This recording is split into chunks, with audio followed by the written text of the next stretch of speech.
बिस्मिल्लाहिर्रहमानिर्रहीम। अस्सलाम वालेकुम। आप देख रहे हैं DDP एनालिटिका। मैं ये जो प्रोग्राम रिकॉर्ड कर रहा हूँ 6 सितंबर यौम दिफा पाकिस्तान की मुनासबत से, उसमें एक तस्वीर मेरे जहन में मौजूद है कि मैं एक वक्त में सेकंड लेफ्टिनेंट की हैसियत से पाकिस्तान आर्मी में गया, मुख्तलिफ़ जंगें देखीं, 38 साल मुलाजमत की इस आर्मी की, अपनी जवानी, अपने अच्छे दिन, अपने खुशी के दिन, अपने बाल बच्चे के साथ गुजारने के दिन, वो अक्सर औक़ात मैंने बॉर्डर पे गुजारे। 1971 की जंग में 3 साल मैं बॉर्डर पे रहा, शादो नादर घराना होता था। तो वो एक तस्वीर, एक सिलसिला चलता है, लेकिन वो दिन गुज़रते हैं, कैसे गुज़रते हैं, ये एक यगानगत होती है। आप एक यूनिट, आप आपस में साथी, मोहब्बत और एक ऐसा लगाव होता है आपस का कि आपका वक्त उन वफ़ादारों में बैठ के गुजारना इतना मुश्किल नहीं होता। आपके मुश्किल के साथी आपके साथ होते हैं, आपके दुख और सुख के साथी होते हैं। ये वो इत्तेहाद और इत्तफ़ाक़ और एक दूसरे के लिए कुर्बानी का जज्बा, वो आपको चलता रवां दवां रखता है। पाकिस्तान आर्मी की खूबी ये है कि ये अपने शोहदा को कभी फरामोश नहीं करती, कभी भुलाती नहीं। शोहदा को ना भुलाने का मतलब ये है कि उनके ख़ानदानों को भी नहीं भुलाती। शहीद अमूमन पीछे अपनी बेवा, को छोटे बच्चे छोड़ जाते हैं, और अफ़वाज पाकिस्तान ये अपनी ज़िम्मेदारी समझते हैं कि उनकी देखभाल की जाए, उनको संभाला दिया जाए, उनके लिए मुख्तलिफ़ तरीक़ों से ज़राए आमदन वग़ैरह पैदा किए जाएँ ताकि वो एक बाइज़्ज़त ज़िंदगी गुजार सकें, और जो उनकी बेवा पीछे रह गई हैं वो अपने बच्चों की बाइज़्ज़त तरीके से परवरिश कर सकें, उनकी तालीम का ख्याल रख सकें।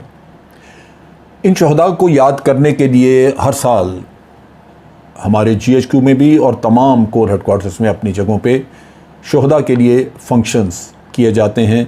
इससे एक मिल के आप एक जगह पे इकट्ठे भी हो जाते हैं, उनके प्रॉब्लम, उनके मसाइल, उन पे बातचीत करने का मौका भी मिल जाता है, और उसके साथ साथ ये है कि उन शहदा की ख़ानदानों की हौसला अफजाई करने का भी मौका मिलता है, उनको एक एहसास दिलाने का मौका मिलता है कि हम आपको आज भी याद रखते हैं।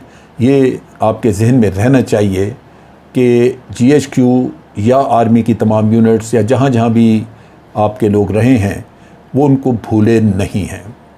GHQ में एक तकरीब का इनकाद हुआ, और उस तकरीब में अमूमन जो यंग शहदा, उनके वालिदैन आए होते हैं, जो शादीशुदा शहदा, उनकी बीवी और बच्चे आए होते हैं, वो उठ के अपने अपने साथ साथ अपने जज्बात का इजहार करते हैं।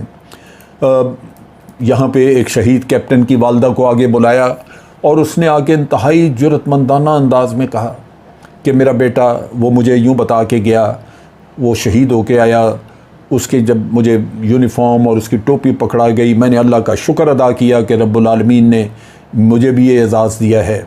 मेरे और भी बेटे होते तो मैं उनको फ़ौज में भेजती। एक और ख़ातून आई और उसने कहा कि मैं अल्लाह का शुक्र अदा करती हूँ कि मैं शहीद की बेवा हूँ, ये रुतबा मुझे मेरे मुक़द्दर में आया। तो सब शुक्रगुज़ारी करते, और वो ही एक हौसला देते नज़र आए हमें भी, जो हमारे जवान, जो उस वक़्त सर्विंग ऑफिसर्स, सर्विंग जवान बैठे, उन सब के लिए एक हौसला होता है। उनकी ख़वातीन बैठी सुन रही होती हैं, उनके लिए भी एक यंग कैप्टन, यंग उसकी बिड्डो, उसको भी बुलाया गया। उनको उससे पहले उस कैप्टन की ज़िंदगी के ऊपर एक वीडियो फिल्म चलाई गई, दिखाया गया कि कैसे वो अपना वक्त गुजार रहा था, कितना उसने तरक्की की, या कैसे वो अपने मामूलात गुजारता था। और फिर उसकी बेवा को कहा गया कि आप भी आएँ, अपने जज्बात का, अपने ख़यालात का इज़हार करें। वो स्टेज पे आईं, उनको बुलाया गया तो वो स्टेज पे आ गईं, उन्होंने सलाम वगैरह किया, और उसके बाद उन्होंने लोगों को कहा कि मैं अपने ख़ावंद की खूबियाँ बयान करने के लिए नहीं आई, मैं यहाँ कुछ और बातें करने के लिए आई हूँ। मैं अपने दिल के अंदर छुपी हुई चंद जज्बात, कुछ शिकायतें, उनका इजहार करने आई हूँ। सब हैरान थे। फिर वो माइक के करीब होके तो उन्होंने कहा कि मेरी बचपन से ये ख्वाहिश थी कि मेरी शादी किसी फ़ौजी से हो। अल्लाह पाक ने मेरी वो ख्वाहिश पूरी कर दी और मेरी शादी एक फ़ौजी से हुई। लेकिन मैं नादान थी, ये नहीं जानती थी कि जिस तरह एक फ़ौजी की ज़िंदगी बहुत मुश्किल होती है, उसी तरह उसके घर वालों की, उसकी फ़ैमिली, बाल बच्चे की ज़िंदगी भी उतनी ही मुश्किल होती है। लेकिन बारसूरत उसने कहा अल्लाह का शुक्र है कि मेरे मियाँ को, मेरे खामद को शहादत नसीब हुई और मैंने पहले से ही इस हकीकत को तस्लीम कर लिया। अगर मैं पहले वाली ख़ातून होती, जो मैं पहले थी, जो मेरी सोच थी, तो शायद मैं आप लोगों के सामने इस तरह खड़ी ना होती। लेकिन मैं अब अपने आप को बहुत मजबूत महसूस करती हूँ। उसकी आंखों में आंसू झलक रहे थे, लेकिन उसके बावजूद उसने मजबूत लहजे में कहा कि मेरा अपने खामद के साथ जो आखिरी झगड़ा हुआ था वो बुनियादी तौर पे मेरे अपने मुल्क के आस्तीनों के सांपों की वजह से हुआ था। ये हैरानी की बात थी। जब मैंने लोगों को ये कहते हुए सुना कि फ़ौज ऐसी है, फ़ौज वैसी है, पैसों के लिए लड़ती है, तो कहती कि मुझे इस चीज़ का बड़ा दुख हुआ, बड़ा रंज था। मैंने अपने खामद से कहा कि आप वापस आ जाएं। आप ऐसे लोगों के लिए क्यों अपनी जान हथेली पे रख के बैठे हुए हैं? तो मेरे मियाँ ने जवाब दिया कि चंद बुरे लोगों के लिए मैं अपने मज़हब और अपने मुल्क के साथ बेवफाई नहीं कर सकता। मैं वो सब कुछ जो कर रहा हूँ वो छोड़ नहीं सकता, सिर्फ इसलिए कि चंद बुरे लोग जो हैं वो हमारे बारे में गलत बातें कर रहे हैं। उसने कहा कि ये बिल्कुल इसी तरह है कि जिस तरह वालिदैन औलाद बुरी भी हो तो उसके लिए बद्दुआ नहीं करते, मैं भी इसी तरह ये इनके बारे में कोई बुरी बात नहीं कहूँगा, लेकिन मैं अपने मुल्क से किया हुआ वादा तोड़ नहीं सकता। मैं जिस ज़िम्मेदारी के लिए मामूर हूँ कि मैंने इनकी हिफाजत करनी है, मैं उसको भी छोड़ नहीं सकता। खातून की आंखों से आंसू बह रहे थे। उसने अपनी आंखों के आंसू साफ़ किए। उसने कहा कि मैं यहाँ ये कहने आई हूँ कि जो लोग ये कहते हैं कि फ़ौजी हमारे मुलाज़म हैं, उनको पैसा दिया जाता है, टैक्स पेयर का पैसा दिया जाता है, और कहते हैं कि कौन से मुफ्त में लड़ते हैं, या फिर कहते हैं कि पैसे के लिए लड़ते हैं। उसने कहा कि मैं पूछना चाहती हूँ उनसे कि फ़ौजी आपके मुलाज़म कहाँ से हो गए, कैसे हो गए आपके मुलाज़म? आपके बाप के नौकर हैं, वो मुहाफ़िज़ हैं आपके। वो ना हो तो आप जैसे लोग भी सुकून से ज़िंदगी ना गुजार सकेंगे। और कौन से कानून के ख़जाने आप उनको दे देते हैं?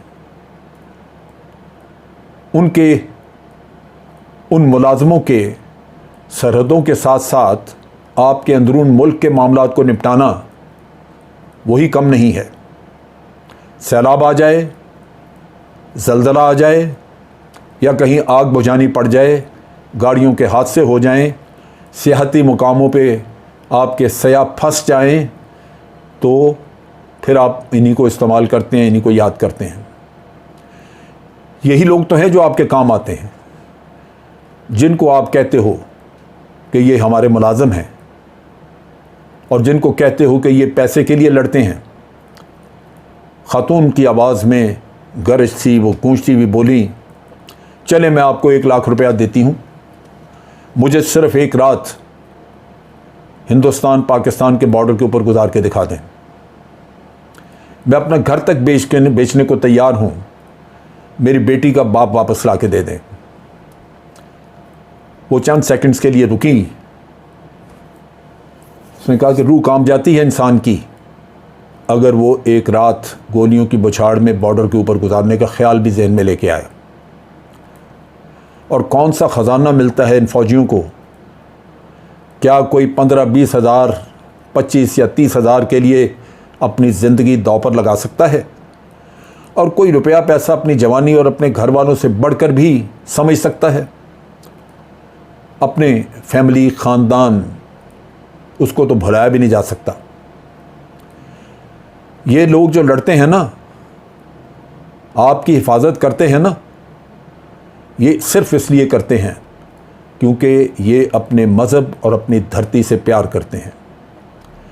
ये वतन की मोहब्बत ही है सिर्फ जो उन्हें सख्त गर्मी, सर्दी, बर्फ़बारी और हर तरह की बारिश और नामसाइद हालात में अपने फ़राइज़ से गाफिल नहीं होने देती। उनकी रगों में खून नहीं, उनकी रगों में वतन की मोहब्बत है जो गर्दिश करती है। ये हमारे मुलाजिम नहीं हैं, बल्कि हम तो इनके एहसानमंद हैं। इनका एहसान है हमारे ऊपर। ये ना हो तो हम सुकून की एक रात भी न सो सकें। ये ना हो तो हमारी माँ बहनों की इज़्ज़तें महफूज न रह सकें। जो बकवास करते हैं कि फ़ौज के बारे में, मैं ऐसे लोगों को कहना चाहती हूँ कि खुदारा, आप अगर पाक फ़ौज के बारे में अच्छी बात नहीं कर सकते तो अपनी ज़बानें खामोश और चुप रखो, बंद रखो अपनी ज़बानें। अगर आपकी ज़बानें बकवास करने की आदी हो ही चुकी हैं तो फिर बेहतर ये होगा कि कौम इन ज़बानों को काट दे। मैं इस चीज़ के पैसे दे दूंगी जैसा कि आपको लगता है कि फ़ौजी के लिए पैसा ही अहम होता है। इन आंसुओं के साथ भीगे हुए चेहरे से खातून नीचे उतरी, लेकिन सामईन के ऊपर एक सख्ता तारी था। आज के लिए इतना ही। फ़ौज पाकिस्तान जिंदाबाद, पाकिस्तान पाइंदाबाद।